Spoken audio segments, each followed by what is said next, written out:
Hello, my name is Solomon Araya. I'll be talking about today's discussion on the topic of on-campus education is a bad idea.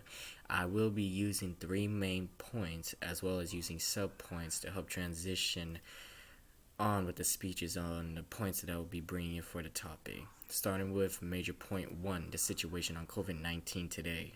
The spread of COVID, with sub point one being the spread of COVID 19 is increasing. Studies have showed that the US has now 6.6 million confirmed cases being reported since the beginning of the pandemic, as well as having a death topping of 195,000 people, which that information was supported by Healthline. Point two, schools/colleges are helping increasing the pandemic. Due to schools allowing on-campus education, students have been partaking in social gatherings in large groups, even some without social distancing or masks. But even though they're trying putting up rules to prevent the spread, however, students regardless wouldn't be following them as well as, in fact, they'll be helping spread the virus even more. Point three, what is the cause of the spread of the virus? Most people not wearing masks or doing any sanitary actions such as wiping down materials when they're done with, but also relating to both how students and people are partaking in social gatherings could make matters worse, especially on campus, as well as my experience of how people aren't wearing any mask or doing any sanitary actions at all in our campus when they're done with certain tasks. But further on, time for main point number two, how is it affecting us both a student and a citizen? Being point one, how it's affecting our society.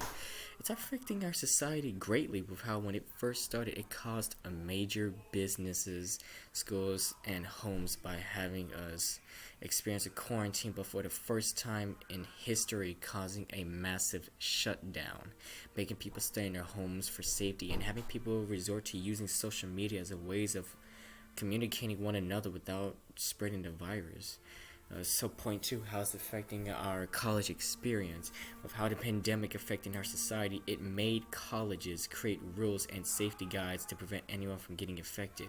However, with these rules, it prevents us from allowing us to partake in group activities or allow us to try out new things in life, as well as bettering ourselves or trying to interact with people, as well as not even growing or developing as a person at all.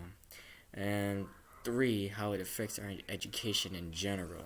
With studies provided from the Brookings.edu, it states that many students may face greater food insecurities, loss of family income, loss of family members of the coronavirus, and fear of catching the virus themselves. While the scale of the COVID-19 school closures is a novel, the inequalities in our school systems are unfortunately anything but new. As well as from my experience, we didn't even have classes in Clayton last about half an hour, with the fact that we only have classes once per week, as well as the fact that with how many of people lost their family members, it would cause people to be stressed out, as well as having tons and tons of work piled up upon each other.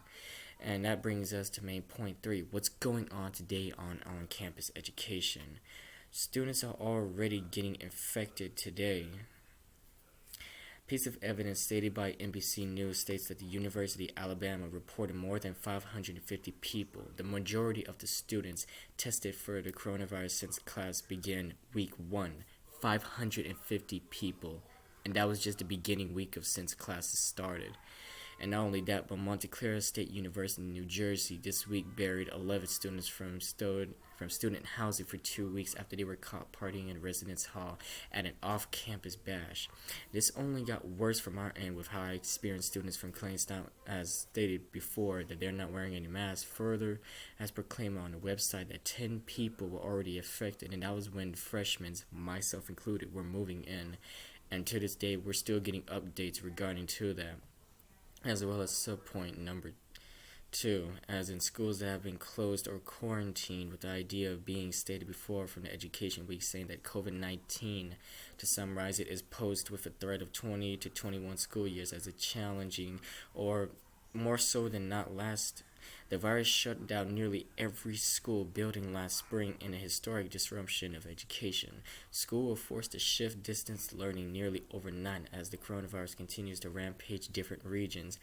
from kindergarten all the way to 12th grade may be forced to close and reopen as waves infection rates ebbed and flow, which then would basically just make it even more pointless with how education is with on-campus education or on-school education, as stated before, only make matters worse. And thus brings us near the end with how the pandemic is still affecting us to this day, as well as having many schools closed down, brings us a realization that the still situation may have died down a little bit, but it's still far from improving and still having it be considered a threat of how it affects our education, our lifestyle, our society, and our experience. Thus makes it clear that having on-campus education is a bad idea. Please help spread the message to better our community and to prevent the virus from spreading, as well as not only that, but help us focus more on our education. Thank you.